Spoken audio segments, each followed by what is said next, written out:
Assalamualaikum warahmatullahi wabarakatuh. Berjumpa kembali dengan saya Mas Rob Nafiu. Nanti kita akan belajar mengenai kimia. Nah, pada pertemuan hari ini kita akan melanjutkan pada materi sebelumnya, yaitu mengenai kekuatan asam basa. Kita kemarin sudah membahas tentang asam kuat, basa kuat. Ingat ya poinnya kemarin, asam kuat itu dimulai dari H2SO4, HCl, HBr, dan lain-lain. Dan yang basa kuat biasanya dari golongan 1A dan golongan 2A bertemu dengan OH. Oke, saya harap kalian bisa menghafalkan antara asam kuat, basa kuat, asam lemah, dan basa lemah. Nah, next pada pertemuan ini kita akan mempelajari mengenai kekuatan asam basa lemah. Oke, yang pertama kita akan belajar mengenai tentang asam lemah. Sebenarnya kalau kalian sudah hafal tentang asam kuat, pasti selain asam kuat berarti dia termasuk asam lemah. Nah, asam lemah ini biasanya sangat dekat dengan kehidupan sehari-hari, seperti contoh CH3COH atau asam asetat atau biasa disebut dengan asam cuka. Biasanya kalau kalian makan bakso itu kan mesti ada botol cuka kan, atau soto dan lain-lain, itu ada. Nah, itu merupakan salah satu contoh dari asam lemah dalam kehidupan sehari-hari. Ada juga HF atau asam fluorida, ada juga H2SO3 asam karbonat, ada HCN asam sianida, ada HCOH atau asam formiak. Nah, itu adalah contoh dari asam lemah. Nah, untuk mengetahui bagaimana konsentrasi ion H+-nya,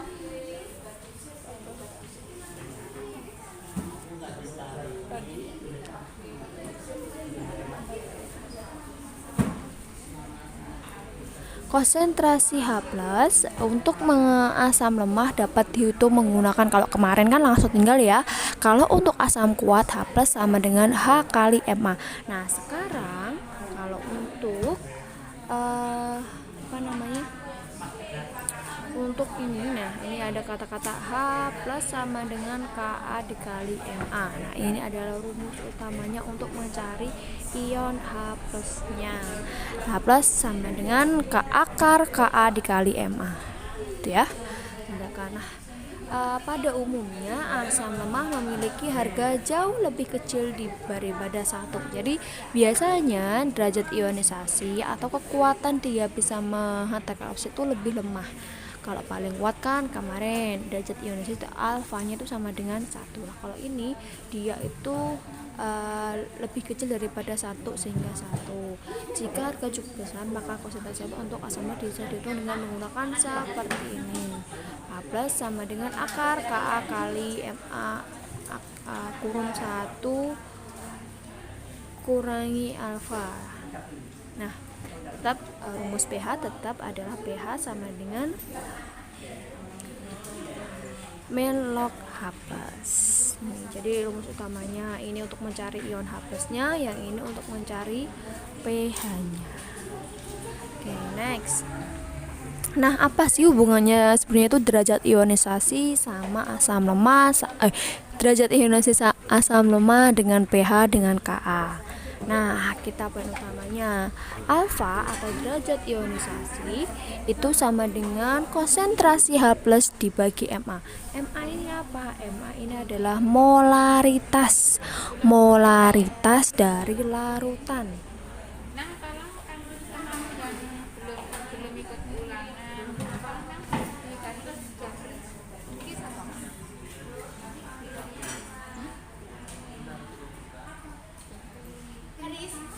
Nah, M itu adalah molaritas atau bahasanya adalah konsentrasi, di mana ada satuannya biasanya M besar atau molar, satuannya molar itu ya. Nah, atau kamu bisa menulis H+. Ini saya atau mungkin ini rumusnya bisa kamu balik, jadinya H plus sama dengan alfa dikali MA ya. Ini rumus untuk hubungannya antara derajat ionisasi dengan ion H plus. Nah, hubungannya alfa dengan Ka apa? Hubungannya kita tahu bahwa H plus itu sama dengan akar Ka dikali MA. Nah, di mana H plus ini, nah kayak pakai yang rumusnya tadi, H plus ini bisa dicari dengan menggunakan alfa dikali MA. Nah, sama dengan akar Ka dikali kan dimasukkan, kita bisa menghitung bahwasanya alfa itu sama dengan akar Ka dikali MA. Nah, maka konsentrasi ion H plus berbanding lurus dengan harga alfa dan Ka. Jika semakin besar harga Ka, semakin besar pula konsentrasi H plusnya. Dengan demikian, konsentrasi H plus menjadi semakin besar dan sifat asalnya semakin kuat. Jadi semakin tinggi Ka, maka konsentrasi ion H plus akan semakin tinggi. Oke, paham? Ya, semoga paham ya. Oke, kita next. Itu adalah contoh dari asam lemah. Kemudian kita masuk ke basa lemah. Basa lemah. Oke, nah ini biasanya basa lemah itu selain basa kuat. Ya iyalah, iya dong. Nah, basa lemah itu apa aja? Di sini ada NH4 atau biasanya disebut dengan amonia.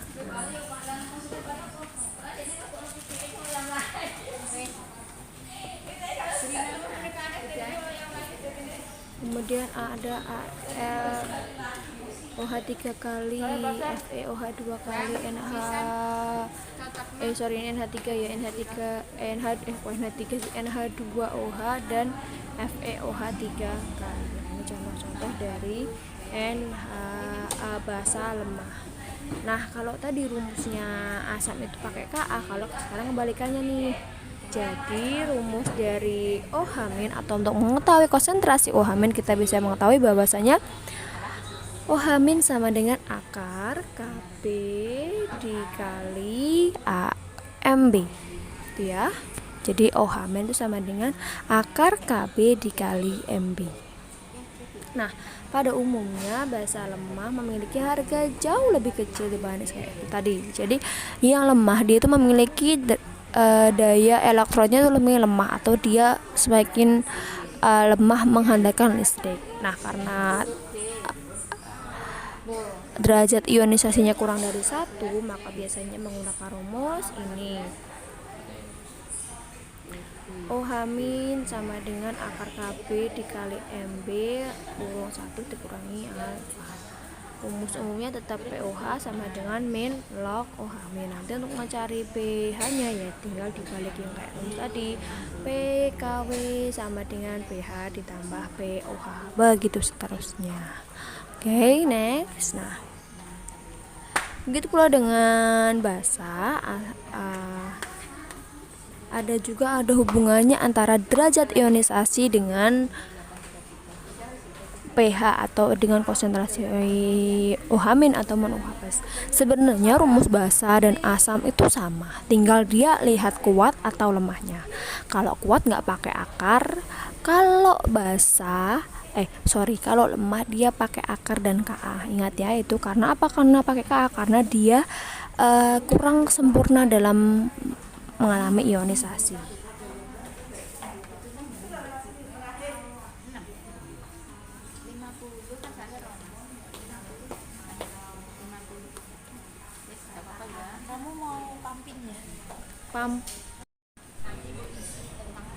Nah, kemudian lanjut lagi. Nah, derajat ionisasi asam lemah, apa hubungan antara alfa dengan tak ganti Kb ya. Ya Allah, ini Kb ya. Nah, ini basa ya, Kb. Berarti OH- sama dengan akar Kb dikali MB. Kita masukkan lagi rumus yang di sini. Ini rumusnya, ingat ya. Ini rumusnya hubungannya dengan derajat ionisasi. Berarti derajat ionisasi bisa dirumuskan bahwasanya alfa atau derajat ionisasi sama dengan akar Kb dibagi MB. Nah, seperti yang tadi, semakin OH-nya semakin kecil atau atau OH-nya semakin besar, harga karbohidratnya juga semakin besar, dan konsentrasi ion H-nya juga semakin besar, maka sifat basanya akan semakin kuat. Oke, kita misal ada contoh soal seperti ini. Tentukan H+ yang terdapat dalam asam formiat 0,01 m jika diketahui Ka-nya HCOH. Jadi asam formiat itu adalah HCOOH. Oke, nah kita tahu bahwasanya HCOOH ini adalah termasuk dari asam lemah, maka mau diketahui Ka-nya. Jadi kalau ada Ka, ada Kb, mesti dia termasuk lemah. Nah, kita buat ionisasi terlebih dahulu. HCOH menjadi H+ ditambah HCOO-. Ya. Nah, kita masuk ke rumusnya. Kalau pakai bahasa lemah berarti H+ sama dengan akar Ka dikali Ma. Kita masukkan Ka-nya berapa, M-nya berapa, dimasukkan diketahui.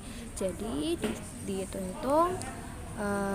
Kalau perpangkatan, ingat ya, matematika, kalau ada pangkat dari akar, misal 10 pangkat min 6, nah kalau pangkat di akar itu berarti dibagi, kalau pangkat dikali itu jadinya ditambah, tapi kalau pangkat dibagi itu sama dengan dikurangi, gitu ya. Ketika ada akar 10 pangkat min 6, berarti ini min 6-nya dibagi 2 karena akar ini adalah akar 2. Jadi berapa? 10 pangkat min 3. Gitu ya. Kalau semisal ada 10 pangkat min 3 dikali, misal contoh ini saya ambilkan pena lain.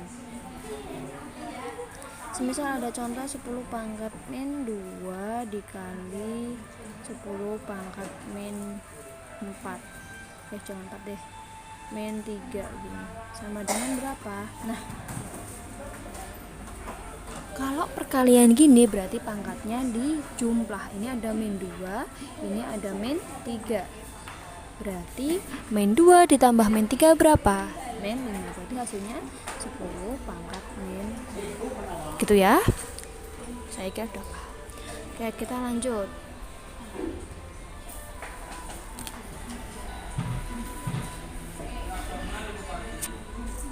Nomor 2. Derajat ionisasi asam cuka. Nah, ini diketahui derajat ionisasinya. Asam cuka berapa? 0,1 m. Adalah 1%. Berapakah H+-nya dan Ka asam cuka tersebut? Oke, kita disuruh untuk mencari Ka, H+ dan Ka-nya. Yang diketahui apa? Diketahui derajat ionisasi. Derajat ionisasi ini itu adalah alfa. Asam cuka itu apa? CH3COOH 0,1 m. Diketahui nih molaritasnya berapa? 0,1 m. Nah, karena di sini adalah persen, berarti dibuat desimal. 1% berarti gimana? 1 dibagi 1. Oke, kita masukkan ionisasi terlebih dahulu. CH3COOH menjadi H+ ditambah CH3COO-. Temen nih, berarti ini H+, berarti termasuk asam. Kita masukkan hubungannya derajat ionisasi sama konsentrasi apa? Kita ingat rumus bahwasannya rumus yang tadi. Nah, rumus bahwasannya H+ sama dengan akar Ka kali Ma. Ini kalau usaha umum. Nah, tapi kalau di sini diketahuinya adalah derajat ionisasinya, berarti kita pakai rumus alfa sama dengan akar Ka dibagi Ma. Ingat ya. Oke, biar dia di sini akarnya hilang, berarti yang sebelah sini harus dipangkatkan 2, gitu ya. Biar di sini hilang, berarti harus dipangkatkan 2. Kita alfanya pangkatkan 2, M-nya udah diketahui, alfanya udah diketahui, kita mencari Ka-nya. Gitu ya. Oke, nah berarti alfanya berapa? 1/100 karena dibuat desimal, karena ini 1% kan, berarti 0,01. Ka-nya berarti 0,1 kali 0,1 pangkat 2. Jadi berapa ini? 0,1 pangkat min 4, jadinya 10 pangkat min 5. Ini Ka-nya. Kalau mencari H plusnya berarti gimana? Kita masukkan rumus ini yang di sini, yang ini ya. Berarti kita H plus sama dengan akar KA dikali M, atau saya masukkan aja ya. Malah kelewat. Mana tadi? Ini ya. Saya masukkan aja KA-nya 10 pangkat min 5. Ini dikali, ini masih akar ya, masih lanjut. Konsentrasinya berapa? MA nya 0,1, berarti 10 pangkat min 1, berarti sama dengan akar dari 10 pangkat min 6. Kenapa? Karena isi min 5 dikali min 1, berarti berapa akar yang gak bilang tadi? Berarti 10 pangkat min 3, berarti H plusnya berapa? 0,001. itu ya nulisnya. Berarti jadi konsentrasi H plus sama dengan 0,01 M. Oke, kita lanjut. Sebelumnya paham kan? Nanti kalau misal kalian bingung, silahkan kalian bisa baca saya kalau misal bingung. Jadi ingat ya, pH itu nggak ada hubungannya dengan kelarutan. Oke.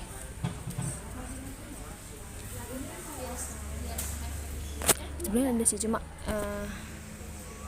sebelumnya ada, cuma memang kalau ini materinya kan belum sampai kelarutan, jadi itu nanti hubungannya nanti kalau udah di belakang. Jadi ini sementara ini belum ada hubungannya sama kelarutan. Nanti kalau sudah kita masuk ke KSP, ke kelarutan, nah nanti itu ada hubungannya pH sama kelarutan. Gitu ya anak-anak. Nah, nomor 3, hitung harga pH larutan NH4OH 0,01 M, dimana diketahui Kp-nya itu adalah 1,8 kali 10 pangkat min 5. Kita ingat bahwasannya di sini ada NH4OH, ada OH-nya, berarti dia termasuk basa karena di sini ada Kp. Nah, itu Kp berarti kan basa gitu ya. Basa lemah berarti berapa? 1,8 kali 10 pangkat min 5.